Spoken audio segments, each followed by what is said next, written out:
Hello again, rabid internet fan base. Welcome back, everybody, to the Hemingway Land YouTube channel. So this was a week free of consternation, ulcers, and headaches, so I, for a change, don't have much to talk about. So being as we have two really good properties to show you this week, we're just going to get right into it with special thanks to all our valued customers. Starting off in Arizona and Apache County this week, Christy bought not one, nay, she was not content with one. She bought two lots, the two adjacent ones in the Hacienda San Juan subdivision. So, special thanks to Christy. And in New Mexico this week, returning customer and really one of the Hemingway Land All-Stars, Raquel, was back buying not one, not two, not even three, but 8. Yes, people, 8, the Ocho. Lots in Valencia County, so extra special super duper thanks to Raquel. The deeds are in the mail, people.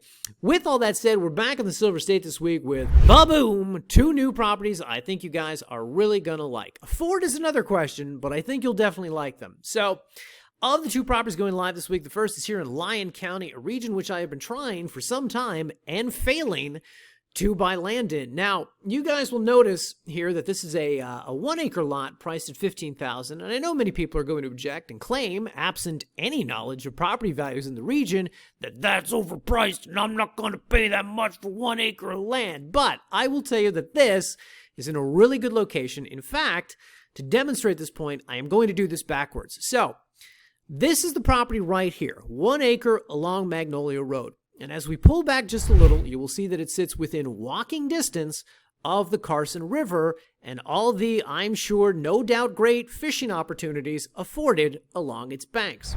And if we pull back a little bit more, you're going to see that the river flows out of the Lahontan Reservoir, which, if we pull back a little more, you will see is part of the Lake Lahontan State Park. And if we pull back further, you will see that we are also just 5 minutes away from the town of Silver Springs, so easy access to groceries, supplies, casinos, etc. And if we pull back a little more, you will see that the town of Fallon is roughly about 20 minutes east of here, and the state capital of Carson City is about 30 minutes west. So a lot of big box stores, medical facilities, schools, government services, so on and so forth. And of course, if we pull back just one more time, you will see that the property sits an easy 40-minute drive away from the Reno metro area, and all the assorted gaming, dining, shopping, nightlife, spas, and shows that you will find out here, not to mention some of the best skiing in America in nearby Tahoe. Now, here's the thing. When we zoom back in on the map, you will see that here along State Road 439, roughly 15 minutes north of the property, is this region right here, which is becoming known as the Tech Corridor because of the presence of the Tesla Gigafactory. Now, people, this is important to note because if you study this little part of the map here, you will see fulfillment centers for such brands as Amazon, Walmart, Home Depot, and PetSmart, as well as a number of other businesses relocating to the region to take advantage of Nevada's very favorable disposition toward business and taxation. And I'm pointing all this out because these are jobs, and this is industry, and this is robust economic growth that is causing this area to expand rapidly and property values to increase in kind. More to the point, it's making this region where the subject property is located even more desirable because all the people getting priced out of the Reno market, and there's a lot of them these days, are moving to communities like Dayton and Stagecoach and Silver Springs, which are becoming sort of bedroom communities of that much larger, more populated, and more expensive area. And this, 10 minutes later, is why it has been so difficult to actually buy land out here, despite my best efforts. So, with all that said, the subject property is down here, located as noted along Magnolia. It's got a physical address. And one thing I actually forgot to point out in the property video that's going to be posted on this listing page is that the land across Magnolia is technically part of the Lahontan State Park, meaning it can't be developed, so even greater privacy. Now, this property happens to sit along one of the very few roads in this region that is not paved, and utilities are about a half-mile north, so it's what we like to call solar-friendly. That being said, there is a good amount of development around it, and all of the neighbors seem to be using solar panels successfully. Additionally, property boundary stakes are also marking the corners of this lot, meaning you might be able to save a few bucks and skip the costly boundary survey. Now, fortunately, there's no HOA out here, so no dues, no time limits on building. That said, you are in a region where there is a lot of formal zoning, and as you'll see from the photos we have here of the local home sites, it's a pretty respectable little community with some nice SFRs, mobile, and modular homes. Whatever the case, I really like this one, both as a property to potentially develop or just as an investment property to buy and hold and flip a few years from now. There's very few of these where I'm willing to speculate on future value, but the Silver Springs area has seen a lot of growth ever since Tesla set up shop just down the street, and as of now, there's no sign of that stopping anytime soon.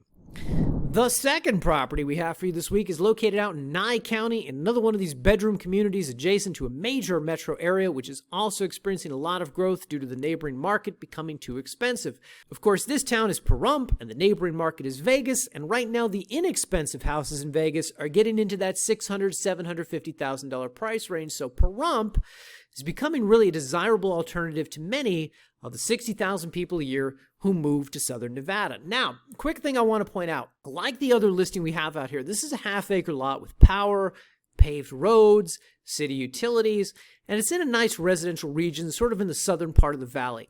That said, this half-acre lot is priced about $30,000 more than the other one we have. Why, you ask? Well, believe it or not, the comps bear me out on this. Lots on this exact street have sold for higher than $60,000, while lots on the street of the other property have sold north of $30,000 and pretty close to $40,000 if memory serves. Why such a disparity? I couldn't tell you, but I do think land around the first property is being undervalued and land out here is maybe being valued more accurately. Whatever the case, both of our lots are below the comps, and both are really good properties in a growing region. And much like the Lyon County property, I will also go so far as to argue that based on how rapidly Vegas expands, these are excellent investment properties as well. With all that said, people, going live on the website next week, we are finally back in New Mexico with a bunch of small dollar lots in the regions of the state that you guys historically can't get enough of. And I keep getting emails about these regions and about when are you going to have more land priced under $2,000, and people are getting tired of seeing properties in the 40 and 50 and 60K range week after week. So next week's the week, okay? Whole bunch of small dollar properties. So tune in then. With all that said, people, have a good week, everybody. Have a good Father's Day, and we will see you in next week's video.